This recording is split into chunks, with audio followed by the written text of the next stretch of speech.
Mon plan d'action en 7 jours pour reprendre le contrôle de vos finances. 7 jours, 7 actions précises et rien de plus.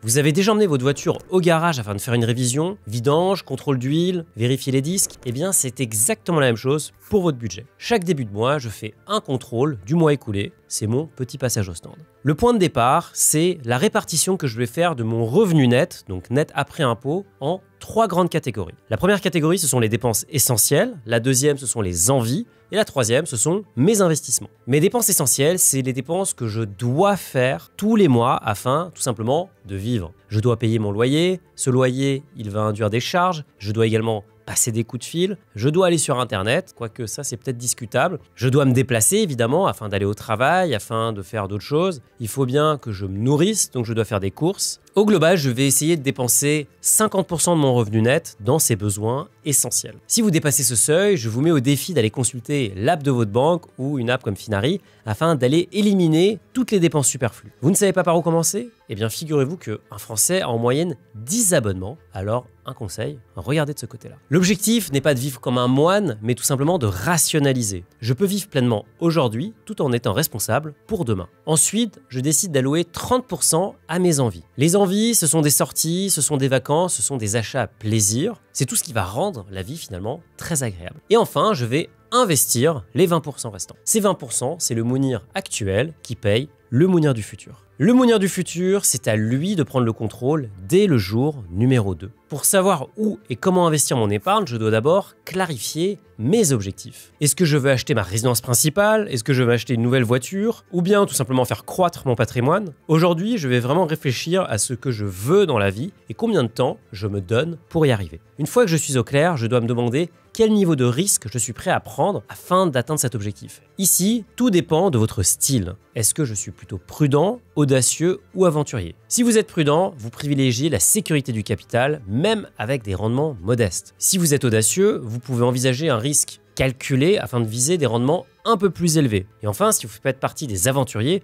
vous serez prêt à viser des investissements plus risqués avec des potentiels de gains aussi plus élevés. Si vous avez des doutes sur votre style de risque, prenez d'abord en compte votre âge. Plus on est jeune, plus on va avoir une capacité à prendre du risque parce qu'on a tout simplement du temps devant soi. Réfléchissez également à la question suivante. Que feriez-vous si la valeur de vos investissements venait à baisser de 20% en un mois? Est-ce que vous réinvestissez pour profiter de la baisse? Est-ce que vous attendez sans rien faire? Ou alors est-ce qu'au contraire, vous paniquez et vous vendez? La réponse à cette question va définir votre capacité à encaisser des pertes et va donc définir votre style. Attention, nous avons tous tendance à surestimer notre capacité à prendre des risques. Pour pouvoir dormir sur mes 2 oreilles, le jour numéro 3, j'installe mon matelas de sécurité. La vie, ce n'est pas un long fleuve tranquille. Entre vous et vos objectifs, il y a ce qu'on appelle la réalité. Un pneu crevé, un pépin de santé ou encore une malheureuse perte d'emploi. Afin de faire face à tous ces imprévus, il faut que vous ayez un matelas de sécurité. Ce matelas, il peut contenir entre 1 à 12 mois de dépenses essentielles. Son épaisseur, elle va directement dépendre du profil de risque que vous avez défini hier. Plus votre situation est stable,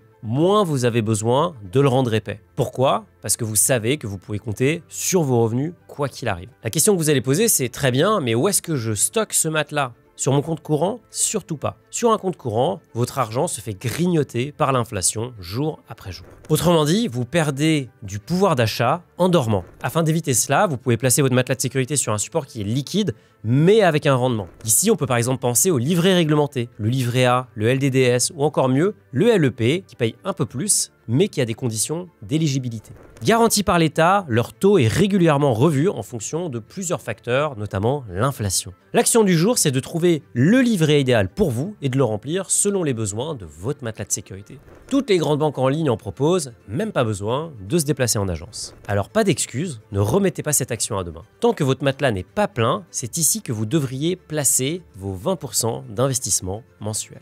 Jour 4, avec mon matelas de sécurité constitué, je suis prêt à faire mes premiers pas en bourse. Mais pourquoi la bourse? la bourse vous permet de devenir actionnaire de sociétés qui y sont cotées. Concrètement, cela signifie que vous détenez un petit bout des plus grandes sociétés françaises, européennes et mondiales. Sur les 46 dernières années, le MSCI World, l'indice boursier mondial qui couvre les États-Unis, l'Europe et le Japon, affiche un rendement moyen de 10,31% par an. Alors oui, il y a des années avec moins 40% et il y en a d'autres à plus 40%. Mais au global, sur le très long terme, la performance moyenne a toujours été positive. Faut-il investir tout ce que vous avez dès aujourd'hui? Vous pourriez, mais la méthode que je favorise, c'est le DCA ou l'investissement programmé. Cette méthode, elle consiste à investir à intervalles réguliers afin de lisser le prix auquel vous avez acheté votre actif. Avec cela, je peux acheter peu importe le niveau de marché, je n'ai pas besoin de réfléchir au bon point d'entrée. Ça m'évite de passer ma vie scotché devant mon écran afin de surveiller tous les mouvements de marché. Je sais que je suis investi pour 30 ans, alors j'agis en conséquence. Mais concrètement, qu'est-ce que je vais acheter? Il existe deux façons d'investir en bourse. Soit vous allez faire ce qu'on appelle du stock picking, vous allez choisir des actions d'entreprises individuelles comme LVMH, Tesla, Nvidia, Meta, Google, ou alors vous appliquez une autre méthode qui est celle que je préfère, qui est d'investir dans un ETF. Un ETF, c'est un panier d'actions. Ainsi, vous allez acheter toutes les entreprises d'un indice, par exemple le CAC 40, qui comprend les 40 plus grandes sociétés françaises. La performance du CAC 40 dépend des entreprises qui le constituent et votre ETF va vous donner la même chose, moins un petit peu de frais. Alors évidemment, la même chose fonctionnerait pour les États-Unis et le fameux S&P 500. Et d'ailleurs, en 2024, la pire action du S&P 500 était Walgreens Boots Alliance, qui a essuyé une perte de plus de 61%. La meilleure action, c'était Palantir, qui a fait plus 340%. Dans son ensemble, le S&P 500 a lui augmenté de 23%. Si vous aviez mis tous vos œufs dans le panier Palantir, vous auriez multiplié votre portefeuille. Mais par contre, vous auriez aussi très bien pu perdre très lourd en mettant tout sur Walgreens. C'est pour éviter cet effet de loterie que je préfère tout simplement choisir les ETF. Vous ne mettez pas tous vos œufs dans le même panier, mais plutôt un œuf dans plein de paniers différents. Afin d'investir dans un ETF, le plus pratique et le plus fiscalement optimisé, c'est le PEA, le plan d'épargne en action. Si vous ne retirez pas d'argent, le PEA est exonéré d'impôts après 5 ans et ce jusqu'à 150 000 € de dépôt. Autrement dit, vous ne paierez que les prélèvements sociaux. L'action du jour, c'est d'appeler votre banquier et lui dire que vous n'ouvrirez pas un PEA chez lui. Les PEA des banques traditionnelles sont souvent très chers, que ce soit des frais de garde, des frais de transaction ou d'autres frais. C'est pour ça que la majorité des investisseurs d'aujourd'hui choisissent d'ouvrir un PEA auprès d'un courtier en ligne pour bénéficier de frais tout simplement plus compétitifs. Si j'ai déjà un PEA dans une banque traditionnelle, je fais une demande de transfert afin de baisser mes frais tout en gardant l'avantage fiscal déjà constitué. Pour savoir quel ETF choisir, j'ai fait une vidéo complète sur les 7 meilleurs ETF. Le lien est dans la description. Le PEA, c'est génial, mais il y a juste un petit souci, vous n'avez accès qu'aux actions. Pour le compléter, vous avez plusieurs options, notamment l'assurance vie. Elle vous permettra d'investir dans de nombreux autres supports comme les obligations, l'immobilier ou même le fonds en euros. C'est d'ailleurs l'enveloppe préférée des Français avec plus de 2000 milliards d'euros d'encours sur 44 millions de contrats. Et ça s'explique par les deux avantages majeurs qu'offre l'assurance vie. D'une part, une fiscalité avantageuse après 8 ans et d'autre part, une transmission facilitée. C'est pour cela qu'il faut prendre date le plus vite possible sur votre assurance vie afin de lancer le compteur fiscal. Vous pouvez généralement faire cela chez des courtiers en ligne avec un dépôt très faible de quelques centaines d'euros. Pour choisir la meilleure assurance vie, la formule est simple. Choisissez d'abord entre une gestion pilotée, profilée ou une gestion libre. Ici, ça dépend de vos préférences personnelles. Si vous êtes à l'aise, la gestion libre est parfaite. Si vous préférez déléguer, favorisez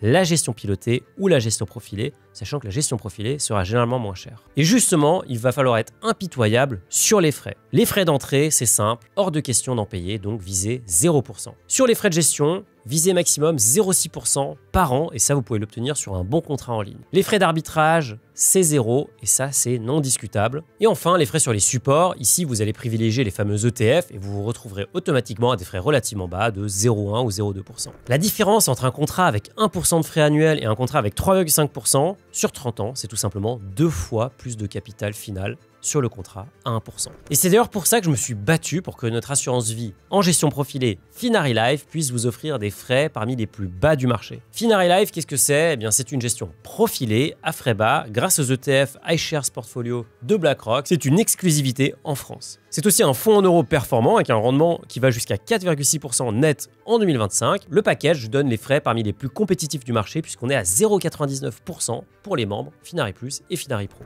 Les frais d'arbitrage, les frais d'entrée, vous oubliez, vous savez où va votre argent, il travaille pour vous. Et d'ailleurs, encore mieux, pour ceux qui préfèrent gérer eux-mêmes, on est en train de travailler sur une gestion libre qui sera à frais extrêmement bas aussi. Rendez-vous sur le lien qui est dans la description ou scannez ce QR code pour lancer votre simulation d'assurance vie en 5 minutes. L'assurance vie, certes, ce n'est pas sexy comme la bourse ou les cryptos, mais c'est un outil puissant et un jour, vos proches vous remercieront d'y avoir pensé. On est jour 6 et vous l'avez sûrement remarqué, je n'ai toujours pas parler d'immobilier. En France, quand on entend le mot patrimoine, on pense automatiquement à l'immobilier. On est comme ça, on aime bien pouvoir toucher ce qu'on possède. On se dit que c'est un placement sûr puisqu'il est tangible. Alors ne vous en faites pas, l'action du jour n'est pas d'acheter un immeuble, mais plutôt de prendre le temps de se poser une question. L'immobilier, ça vaut vraiment le coup pour vous. Commençons par déconstruire un mythe. Acheter sa résidence principale, non, ce n'est pas toujours un bon investissement. L'achat d'une maison ou bien d'un appartement, c'est bien plus que des mensualités qui remplacent un loyer. C'est aussi une liste de coûts annexes. Par exemple, vous allez prendre un prêt, donc avoir une assurance emprunteur qui peut coûter cher. Vous allez payer évidemment des frais de notaire qui sont conséquents et perdus pour toujours. Vous allez forcément passer par la case travaux, vous allez aussi payer la taxe foncière qui d'ailleurs augmente régulièrement. Et de plus, acheter une maison, dans la plupart des cas, ça signifie être au maximum de sa capacité d'emprunt. Vous n'aurez donc plus l'option de faire autre chose. Et autre chose, ça pourrait être quoi? Ça pourrait être par exemple des investissements locatifs. Vous risquez de vous retrouver bloqué. Sans parler de la perte de flexibilité géographique et du fait que vous concentrez presque tout votre patrimoine dans un seul et unique actif. C'est l'inverse du principe de la diversification. Parfois, payer un loyer peut s'avérer plus stratégique. Louer votre résidence principale, ça libère de la capacité d'emprunt. Cette capacité vous permet d'acquérir un bien locatif dont les loyers pourraient rembourser le prêt. Là, vous réalisez une opération un peu magique. Vous augmentez votre patrimoine sans rien dépenser, si ce n'est l'apport pour obtenir le prêt. Attention, je ne dis pas qu'acheter sa résidence principale est une mauvaise décision, je dis simplement que c'est une décision qui n'est pas purement financière, mais qui est également émotionnelle. À vous de prendre celle qui vous convient. Votre action, du coup, c'est de noter tous les pour et les contre de l'immobilier dans votre situation. Tenez bien compte de vos besoins réels, de la mobilité, de votre capacité d'épargne actuelle, de vos emprunts éventuels. Et une fois que c'est fait, vous avez une dernière question à vous poser. Avez-vous envie de consacrer de l'énergie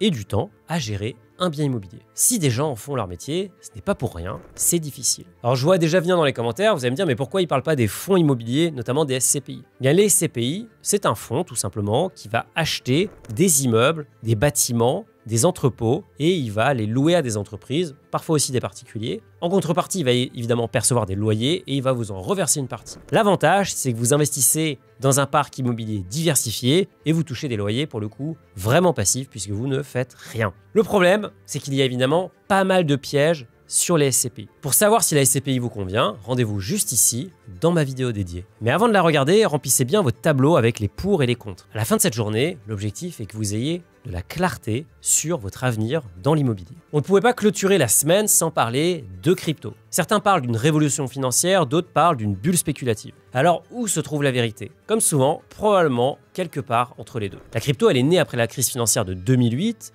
en opposition à un système financier centralisé qui avait failli et donc coûté beaucoup d'argent à beaucoup de gens. Le principe, c'est un système décentralisé où personne, ni gouvernement, ni banque, ne peut contrôler votre argent. Si la crypto mérite une place dans votre portefeuille, c'est parce qu'elle répond à un vrai besoin. C'est une transaction. C'est un moyen d'échanger de la valeur sans intermédiaire. Et cela peut être une vraie valeur refuge qui va compléter les actions. Mais attention, par nature, c'est un actif qui est fondamentalement instable et donc risqué. Selon mon style, voilà comment j'allouerais mon patrimoine en crypto. Si je suis très prudent, je mettrai 0, voire maximum 1% en crypto. Si je suis audacieux, je mettrai entre 1 et 5%. Et enfin, si je suis un aventurier, j'irai jusqu'à 10%. À titre personnel, je préfère me limiter au Bitcoin, qui est vraiment la valeur phare des cryptos. C'est un peu l'équivalent de l'or numérique et surtout, c'est la valeur qui existe depuis le plus longtemps. Comme pour la bourse, je ferai du DCA afin de lisser mon point d'entrée et d'éviter les mauvaises surprises. Il n'y a que 7 jours dans la semaine, mais j'avais encore un 8e point dont je voulais vous parler. Et ce point, on va dire que c'est le jour bonus. Si j'avais à parier sur